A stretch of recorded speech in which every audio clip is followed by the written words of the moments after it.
தமிழ்நாட்டு மக்களுக்கு, அனைத்து மக்களுக்கும் என் இனிய வணக்கம்.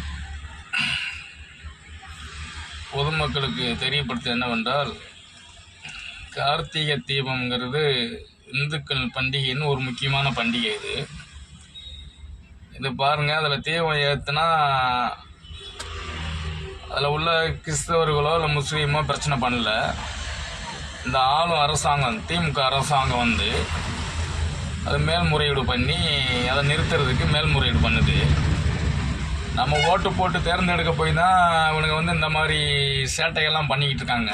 தமிழ்நாடு முதலமைச்சர் உள்பட, தமிழ்நாடு காவல்துறை உள்பட பொதுமக்களுக்கு தான் இடையூறு பண்ணிக்கிட்டு இருக்காங்க.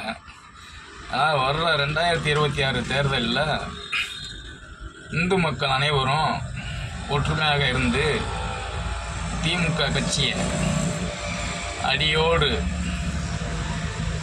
தூக்கி எறிய வேண்டும் என்னுடைய தாழ்மையான வேண்டுகோள். நான் அகில இந்திய சேர சோழ பாண்டிய பேரரசு நிறுவன தலைவர் SP பாண்டித்தேவர் பேசுகிறேன், சென்னை.